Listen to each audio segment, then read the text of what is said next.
Sometimes we all just need that one movie that puts a big smile on our face and has some great music to it and also has a great message for artists all out there. That's what this one is. What's going on, everybody? Welcome to a brand new movie review. Today I'm going to be discussing The High Note, which stars the likes of Dakota Johnson, Tracee Ellis Ross, Calvin Harrison Jr., and Ice Cube. Now, I really didn't even know about anything about this movie until just a couple weeks ago. It is premiering on VOD this week. It was supposed to go in theaters. Obviously, everything is changing at the moment, but I'm happy that we just get some new movies to discuss. And this one in particular, again, didn't really know much about it. Didn't even get to see a trailer from the poster that I saw. It looked like a music movie. It had some cool personality to it, but this cast alone is something that actually kept me intrigued and made me wonder, what is this movie gonna be about?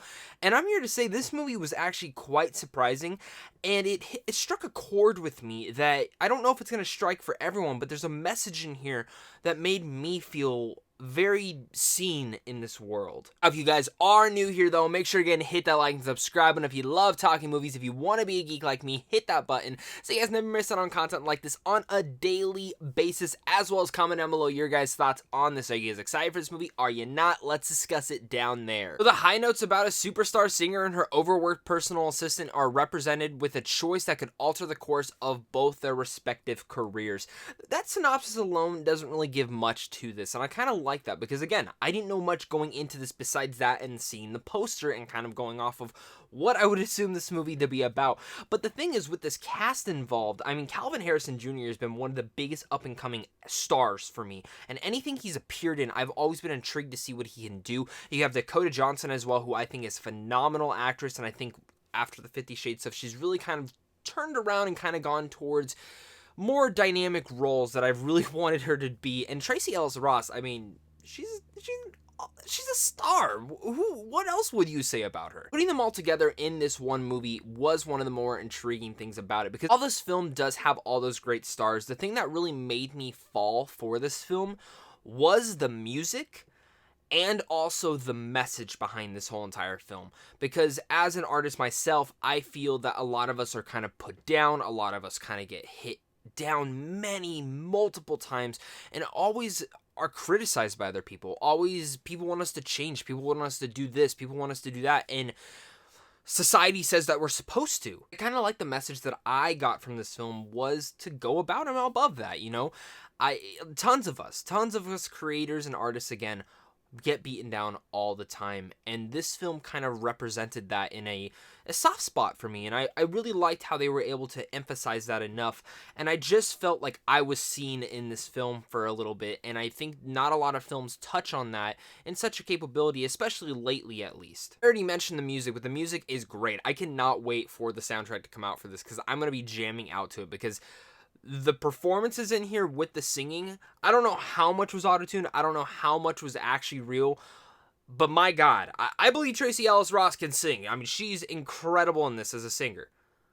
But my God, Calvin Harrison Jr. is also superb, if that was truly him. Like, my God, this dude, I knew he was a great actor, but the guy can sing too. And besides that, the performances in here are actually really good. Dakota Johnson is just great in this role. She knows what to do. She knows how to give these subtle performances and kind of just go out of her comfort shell as this character who kind of been stuck in a rut, and you can feel that inside this film. Tracee Ellis Ross pretty much is the show-stopping powerhouse in here, though.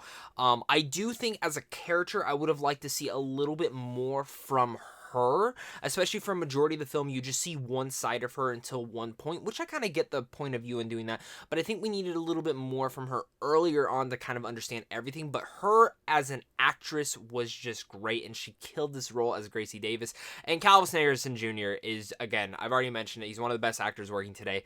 This dude nails this role, and it's nice to see him do different roles, because obviously if you've seen the films like Waves or Loose, they're a little bit darker in material, especially when it comes to his character. But when you look at his character in, say, this or Photograph, he's really good at being this charismatic filled guy who isn't twisted like in those movies, and I loved seeing that, and I hope to see more performances from him like this. You know, he can do whatever he wants, but I like seeing this version of him as well. It's less scary, but I also like because it's still just so good and it shows how charismatic this guy is as an actor. Of course, when it comes to the whole package of a movie, you can have the great acting performances, you can have the great music, and have everything kind of going around it that really bubbles it up, but it comes down to the directing from Nisha Gantra, who also directed Late Night last year, a film that I was a big fan of, and her directing in here, you can really feel her style in these last two films, and I'm really curious to kind of dive into the rest of her filmography now because of what she was able to do. She's able to infuse these personal stories with kind of high caliber actors and actresses and make them work in this style that makes maybe certain characters who we wouldn't be able to relate to relatable. That's one of the most important parts about this, because yes, while I still had issues with some of the stuff with Gracie Davis's character and wanting to feel more personal to her, I think what the direction in here does is the reason that some of that actually works. When it does come over to this whole entire film as a whole, I did enjoy it for the most part. I love the music, I love the message behind it, but when it comes down to it though, there's one thing in it that I just felt I don't like how a majority of movies go about this way, and it is a very predictable sense that you just know where it's gonna go, because it wants to end a little bit feel-good-ish, and that's not a bad thing. I mean, this is a total feel-good movie that's gonna get you by the end, have a big smile on your face, maybe a couple tears in your eyes, and that's okay. But I think as someone like me who sees hundreds to 200s and thousands of movies every single year, I see this so much that I'm always expecting maybe a little bit of a difference and exactly know how it's going to turn out by the end. Before I give you my final thoughts on The High Note, make sure to get in a comment down below. Let me know your guys' thoughts on this film. Are you guys excited for it? Are you not? Let me hear your guys' thoughts. I can't wait to read them all down below in the comment section, as well as hit that like and subscribe button if you guys are new here and you want to be a geek like me, if you want to keep talking movies. I want to discuss it all with you guys. Now, of course, also head on over to Samsung Films if you guys are interested in seeing movies early.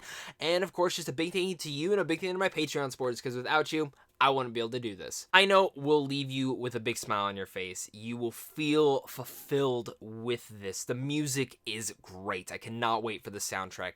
Tracee Ellis Ross destroys the role of Gracie Davis.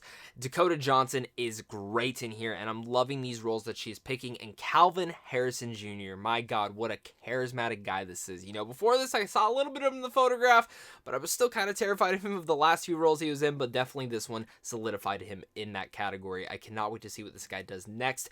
This is one of those movies that I think is going to be a kind of a surprise hit for certain people. It won't be for everyone. Again, it is formulaic. It is very cliche in certain things. It has a cool twist and turn here and there, but overall you pretty much know where this story is going to go by the end of it, especially if you watch a ton of movies like me.